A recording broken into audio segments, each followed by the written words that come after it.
Leverage Your Influence, the podcast where we hear stories of leaders, creators, and entrepreneurs who have leveraged their influence and impact through the power of podcasting.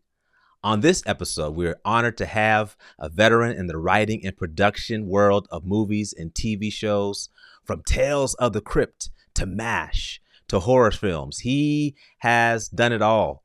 And most importantly, he is also a podcaster. We welcome to the show today, Allan. How are you doing, sir?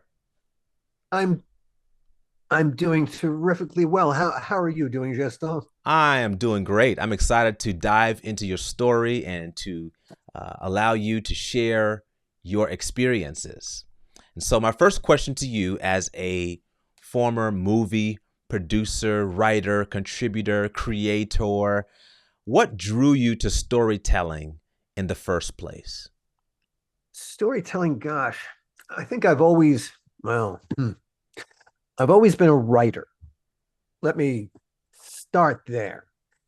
And I was a writer, I was always a theatrical person. So when I was in high school, I was one of those kids who did all the shows.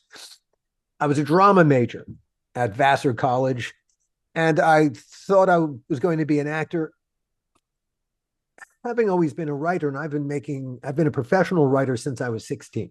It's the first time I ever made a buck as a writer.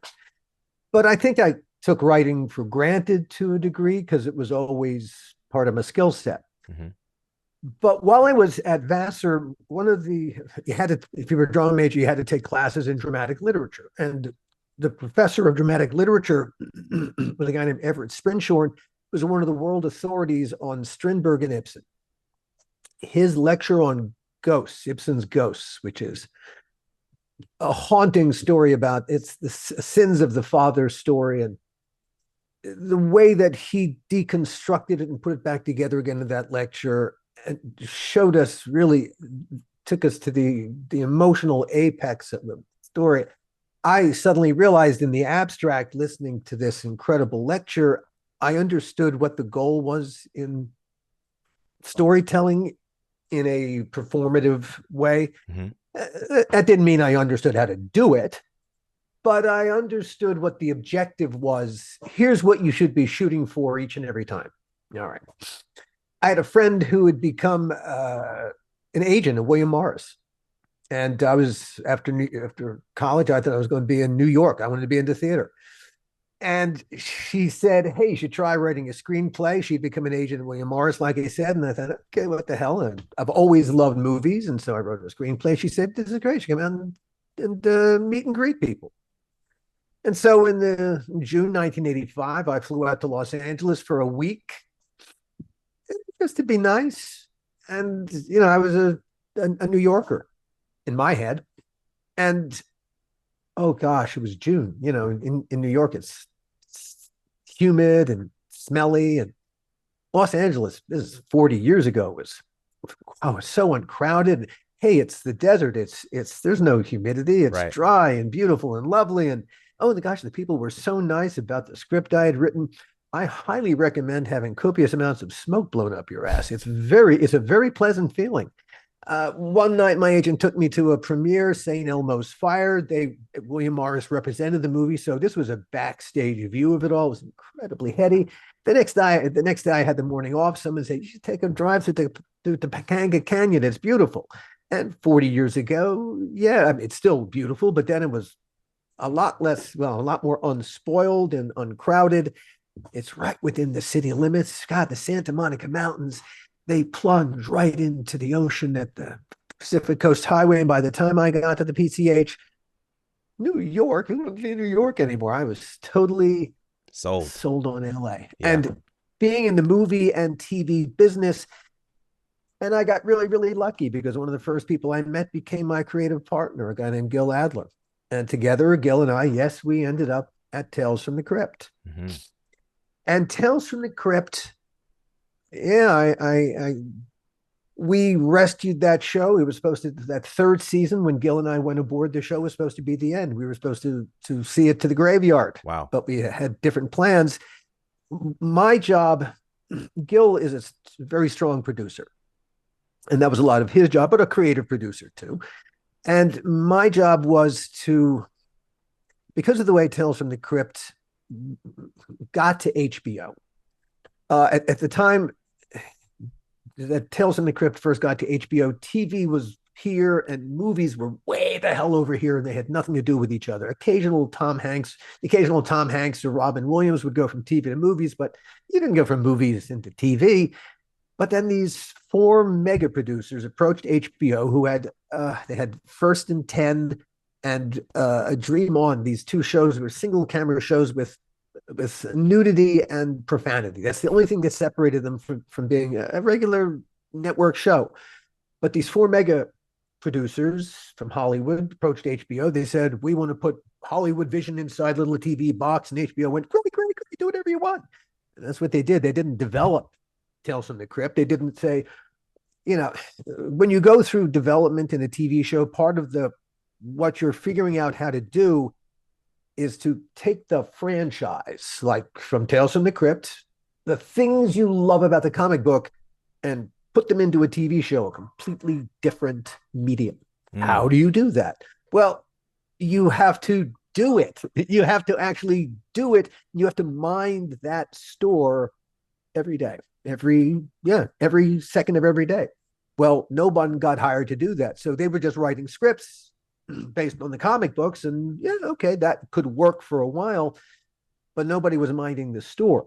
By the same token, they created the Crypt Keeper in the comic books is an old white guy with stringy hair. The executive producers wanted their own Crypt Keeper. And so one of the executive producers found Kevin Yeager, who created the puppet. Kevin Yeager found John Kassir, who was the voice. And so you had great puppet, great voice.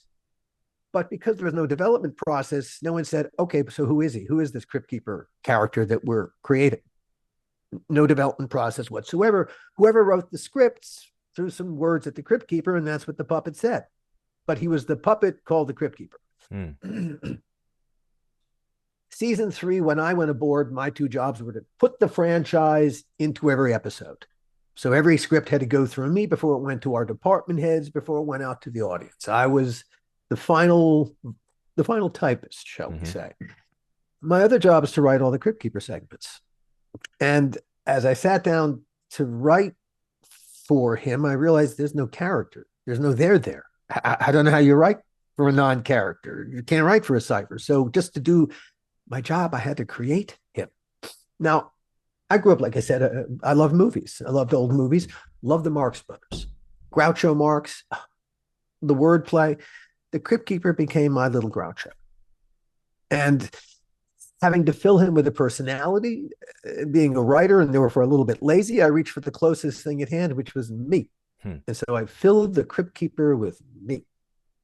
And so looks like Kevin's puppet. It sounds like John's voice, but everything that came out of his head, every word that the Crypt Keeper said was me. And somewhere there during that third season, because suddenly, the show, we had reinvested in the franchise, in the comic book franchise, but also we had suddenly given the Crypt Keeper a personality. He went from being the puppet called the Crypt Keeper to the Crypt Keeper. He became the franchise. In essence, by co-creating the Crypt Keeper, by giving him his personality, I created the franchise. Wow. And that's why we're still talking about Tales from the Crypt. It ain't the episodes. It's not the comic book, although those are important elements. It's the Crypt Keeper who personified that brand. All right.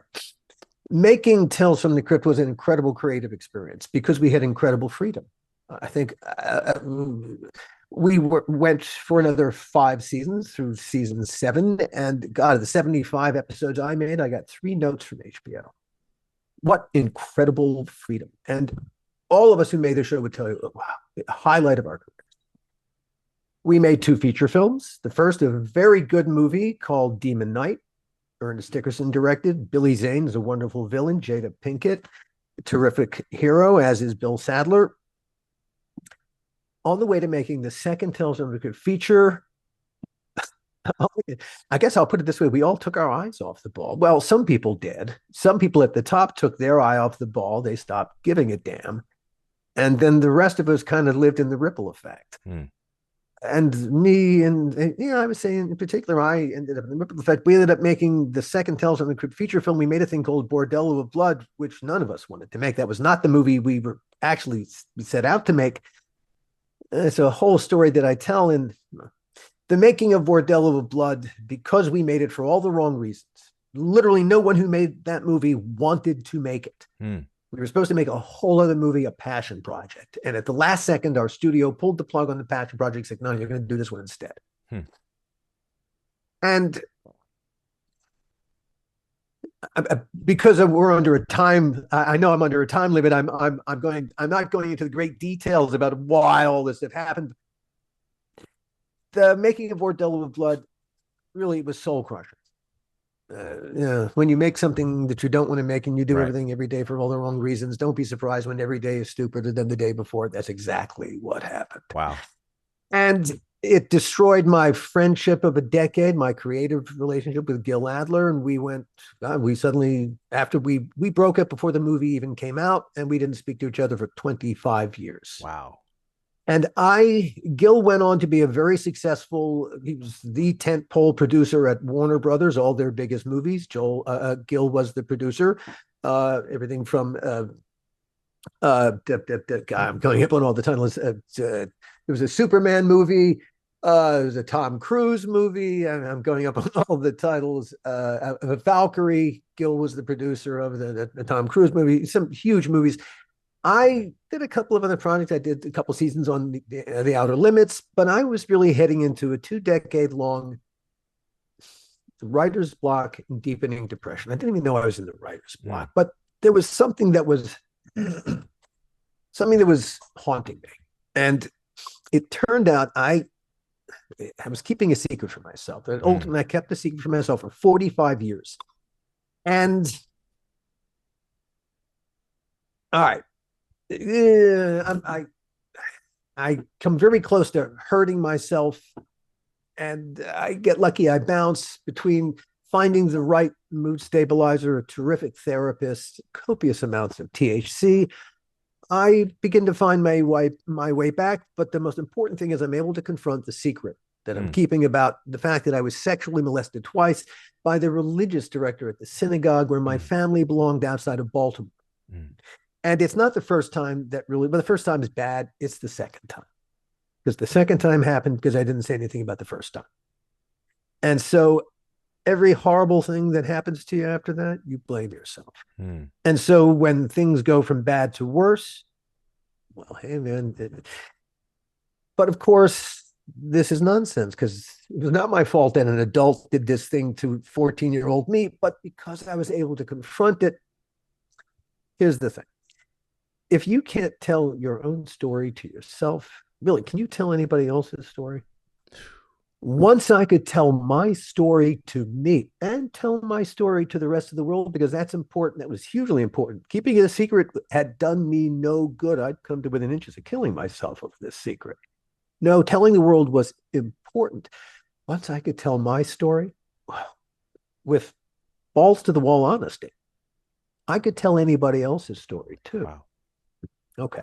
Powerful. Now, I had been telling the Bordello of Blood stories throughout this whole period. I'm going for a catharsis here, and I can't seem to find it.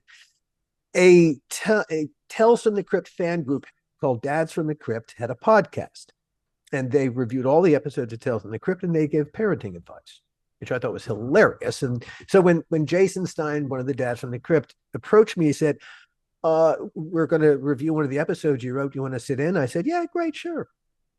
We had a wonderful talk.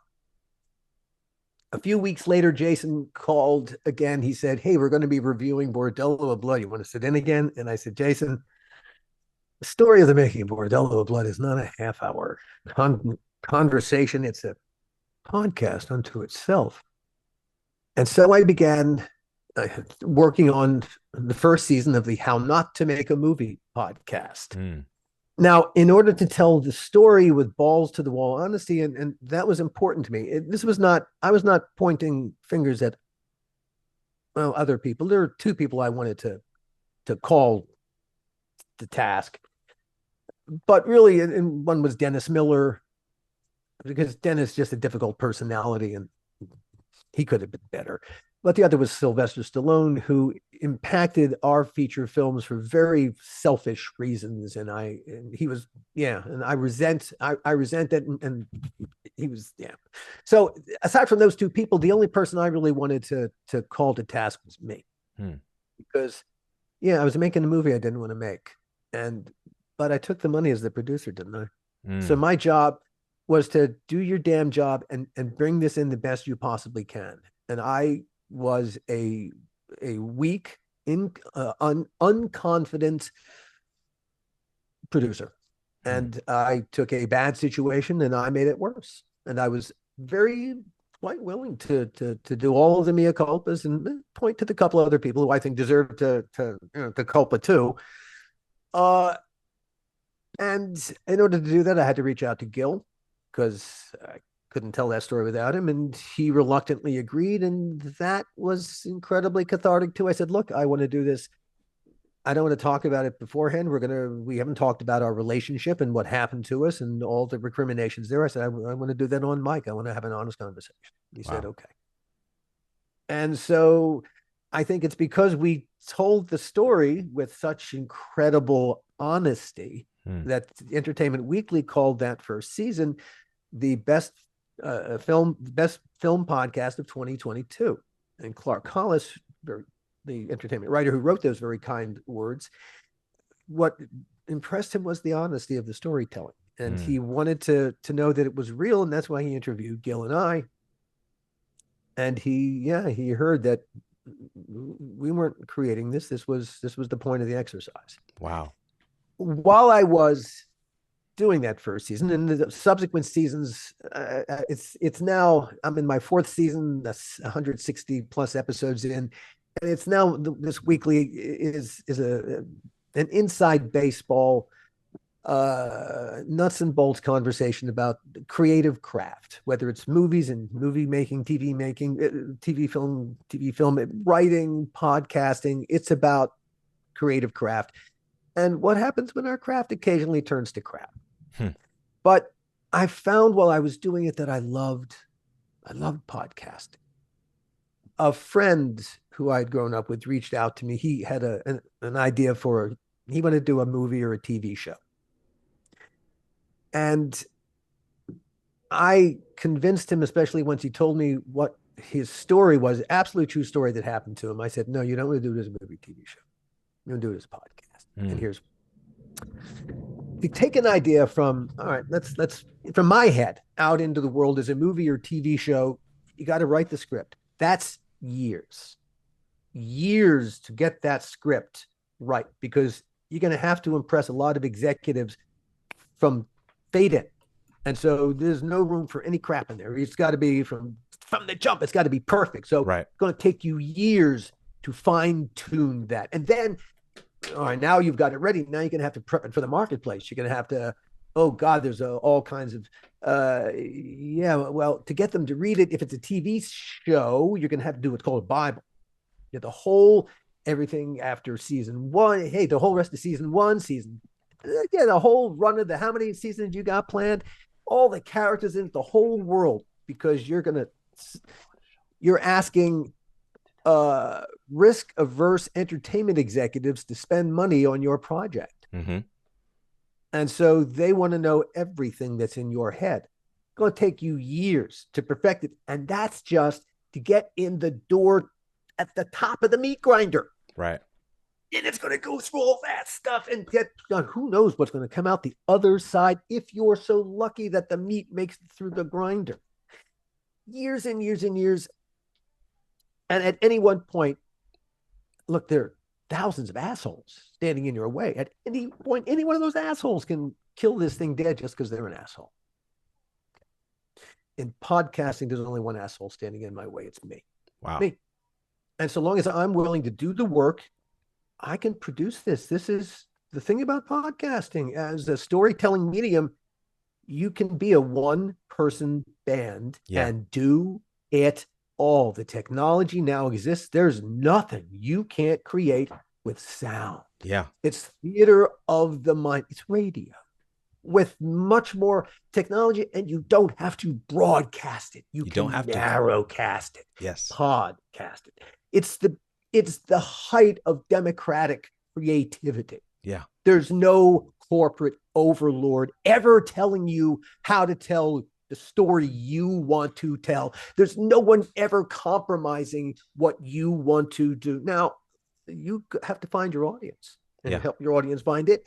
And so you're going to have to know that when you're going to, you're still going to tell the story in a way that brings the audience in, but tells the story the best way possible. Yeah. So that doesn't make your job easy, but you can take your story out into the world however you want. Yeah. And that's the liberating thing. Now, when Hal, let's call him that, told me a story, you'll understand why. I said, do it as a podcast. My friend Hal worked his way through medical school in the mid 1980s as an anonymous sperm donor. Jump forward 27 years, he joined 23andMe, curious about his health genes. Never occurred to him the ramifications of adding his DNA to a growing DNA database. He lost his donor anonymity. Suddenly, 7 total strangers found Daddy. Wow. Except 6 of them had no idea their actual biological father was Hal, a sperm donor. And Hal he'd been married for 20 years to a woman who brought a son from a prior marriage. And he had raised that son as his own, later adopted him as an adult, but he had never raised any biological children of his own. And suddenly he had these 7 children. Now, these were 25, 26, 27-year-old people. He was not going to be their father, but he was very open to giving them a fatherly relationship with them, to being as family-like as they wanted. And he had some money, and so he was willing to make them, to help them like a father would a son or a daughter or whatever that child is. And he was quite open to that, except for the fact, what complicated it was that the 7th, one of the daughters brought a thing called genetic sexual attraction to the table.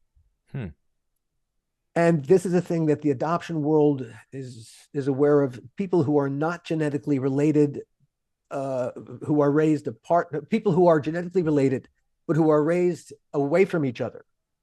When they meet each other later in life as adults, it is not unusual, as siblings, for instance, for there to be an unusually intense relationship, because these 2 people are meeting someone who, boy, they feel like they've known their whole life. They laugh at the same things. They complete each other's sentences.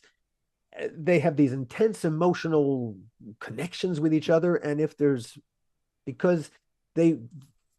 it's more the proximity than the genetic relationship that impacts our resistance to having sexual relations with family members. There's research that suggests that this imprinting has a lot to do with proximity and being raised together.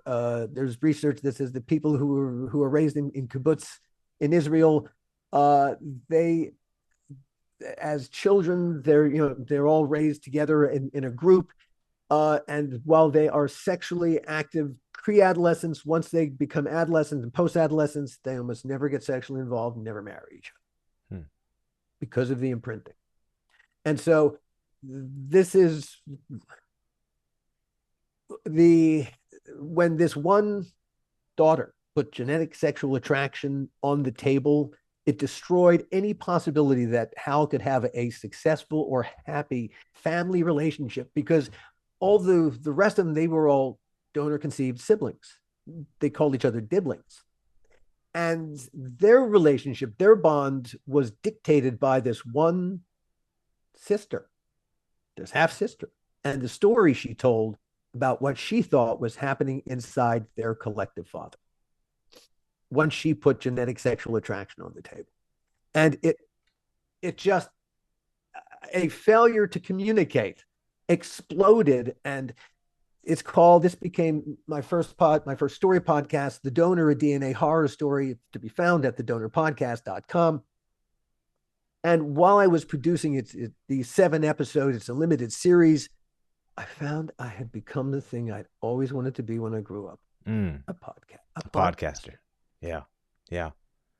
Telling Hal's story was, I could go all the different places the story needed to go.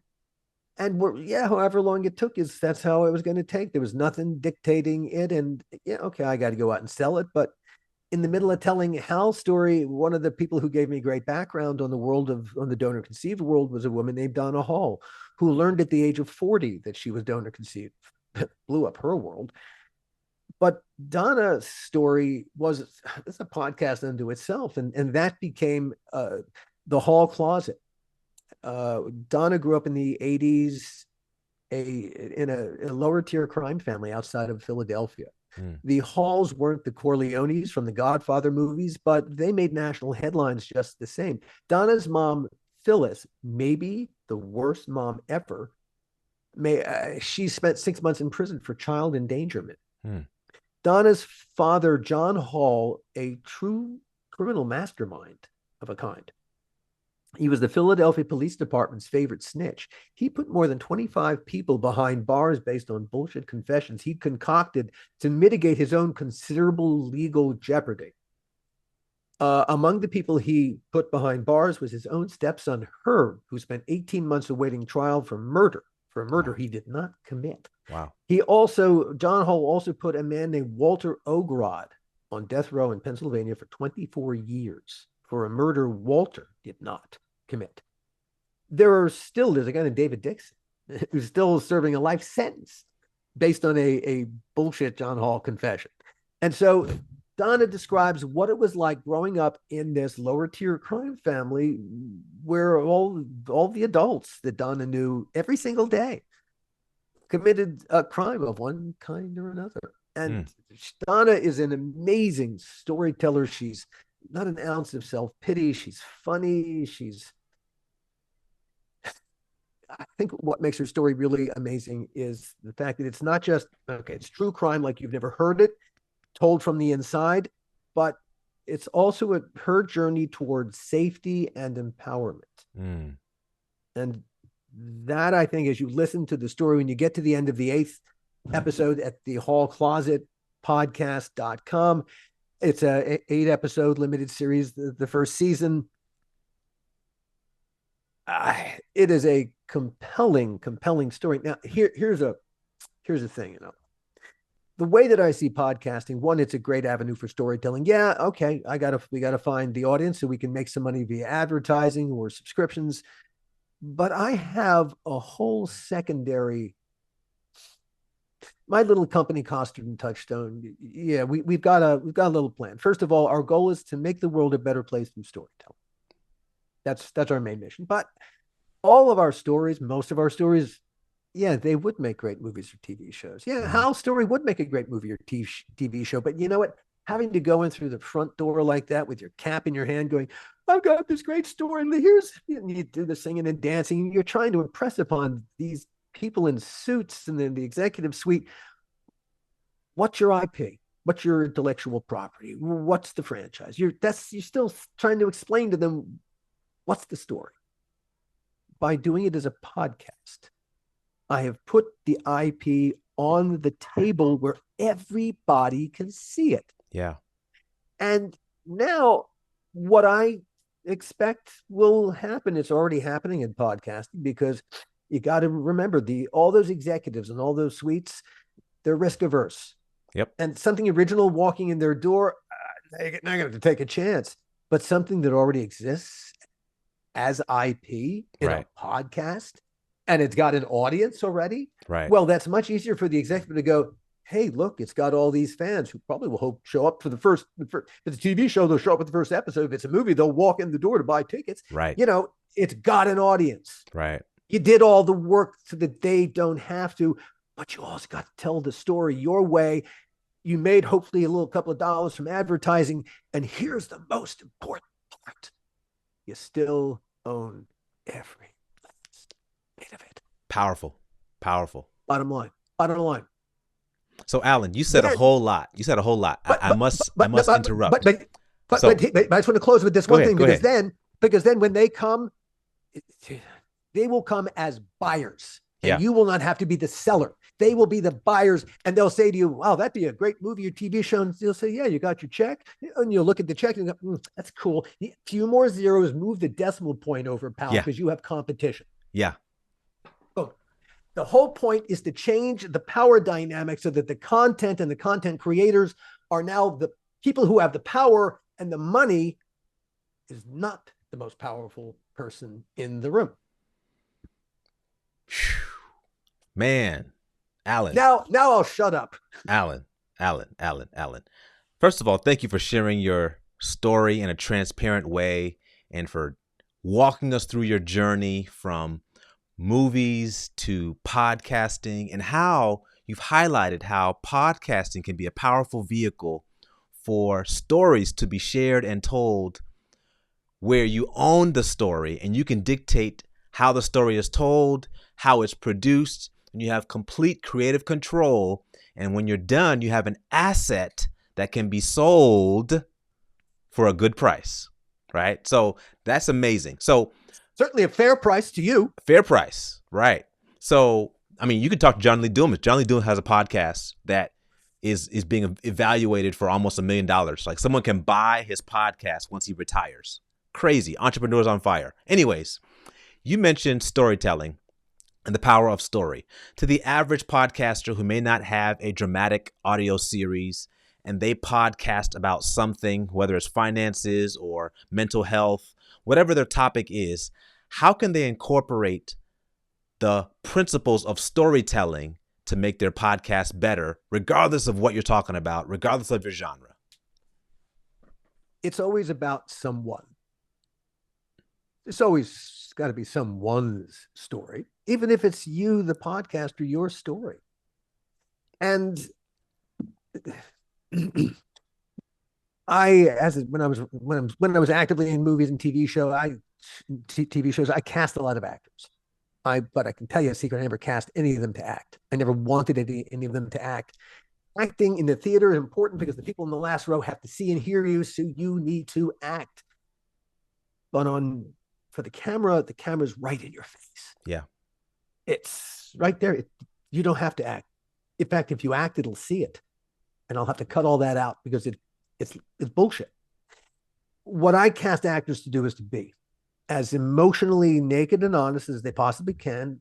We'll give them a different name, put some words in their mouth, but their goal is to be emotionally honest because that's what the camera will see. Microphone works exactly the same way, and that's what really the audience hears. Now, the other thing about podcasting is how intimate it is. Most people listen with earphones or earbuds. Even a car it's just a giant sound pod.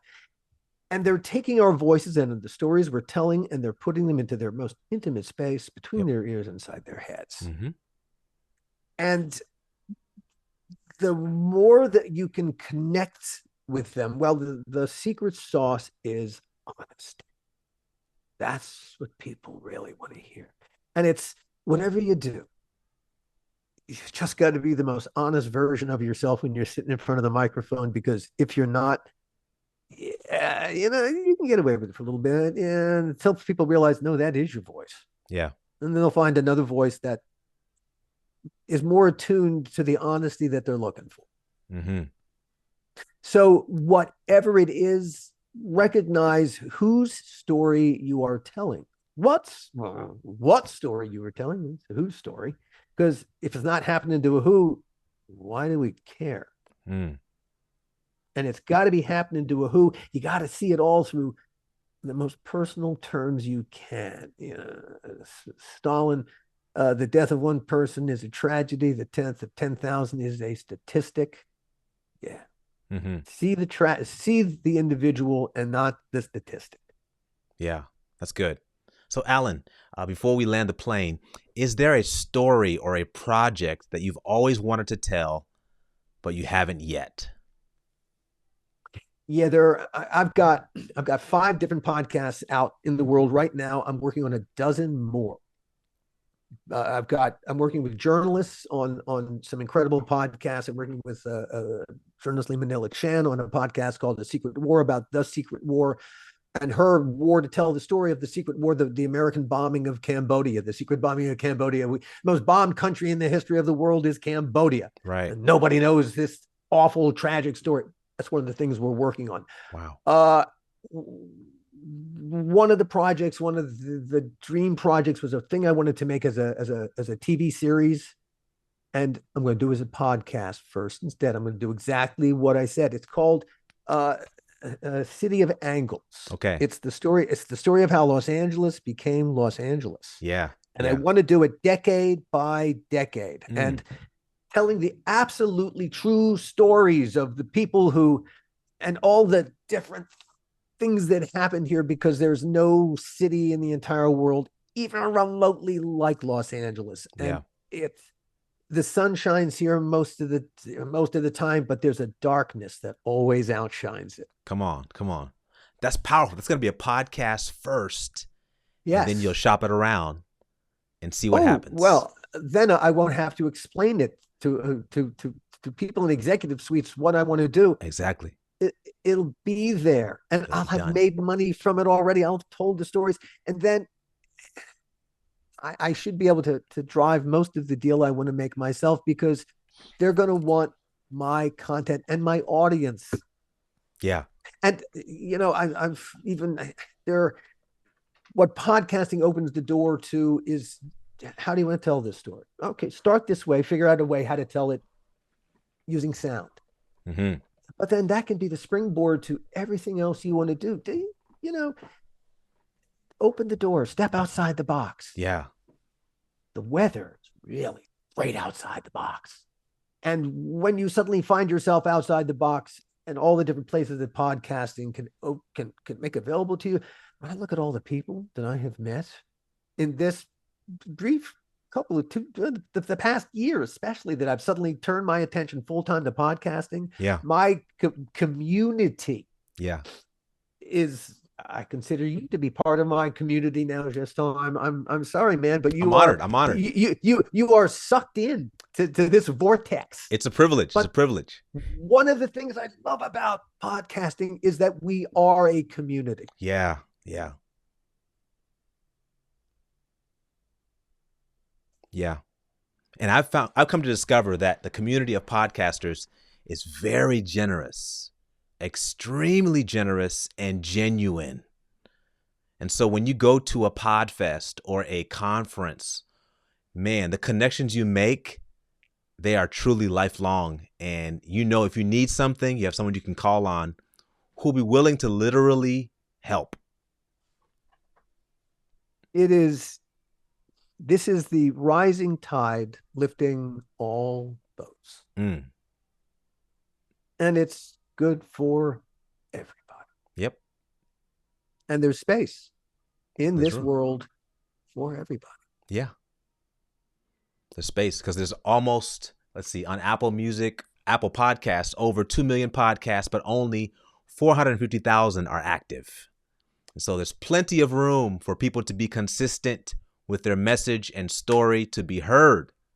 Oh, look, it's work. This is work. It's not magic. You have to sit down. If you're going to do a podcast every week and you want people to listen to it, you're going to have to do the work involved in making a podcast that people want to listen to every week. Yep. It is all about your content. If you want to dabble, hey, you can do that too. And there's nothing wrong with that either. You might produce some brilliant dabblings that people want to search out. Go do, please, please, please. The great thing about this medium is that it can be whatever you want it to be. Yeah, yeah. From a storytelling perspective, that means you can tell pretty much any story. Literally. I like that. Yeah. I like that a lot. I'll go there. I'll do that. Sure. Man, Allan, you have truly been inspiring today, and we thank you for sharing your story and your expertise and your inspiration behind all of your creative work. Where can people Thank you. find you? Where can Well, we? thank you. Yeah, Well, go first ahead. of all, thank you for your very kind words, and I apologize for running over. I tried to keep it short. Some people just go on and on and on. That's No problem. uh, people can find what we're doing right now at the How Not to Make a Movie podcast. Okay. How not to make that's at hownotomakeamovie.com, all separated by dashes, at the donorpodcast.com, at the hall closet podcast.com. There's also a new one called Sage Wellness Within podcast, which is about Chinese medicine. Dr. Andrea Thorpe is the host. She is brilliant. That's at Sage Wellness Within podcast.com. I think that's it. That's it. All right. All right. Well, thank you so much, Allan, for being a guest on Leverage Your Influence. And we thank you once again for sharing. Thank you so much for having me. What's your daughter's name? Elizabeth. Say hi, Elizabeth. Elizabeth. Hello, Elizabeth. You are beautiful. Say thank you. Thank you. And hey, and thank you, Elizabeth's daddy, thank you, Elizabeth, for sharing your dad with me for a little bit of time here. Yeah, she knows that she's always welcome in my office, whether I'm recording or live streaming. She'll just pop in, and as long as she doesn't push any buttons, she's good. Yeah. In time, you'll get to do that. Well, clearly, just know she's pushing buttons as we speak. I know. She turns 4 in 2 weeks, so excited about her future. She'll be launching a podcast when she is 4 years old, right, Elizabeth? Oh, I look forward to the stories you're going to tell, Elizabeth. Yeah. Look out, world. Yeah. Well, folks, thank you for tuning in to Leverage Your Influence podcast, the place where we hear the stories of leaders, creators, and entrepreneurs who have leveraged their influence and impact through the powerful medium of podcasting. Our guest today was Allan Katz, and we hope you enjoyed the conversation. Until next time, take care.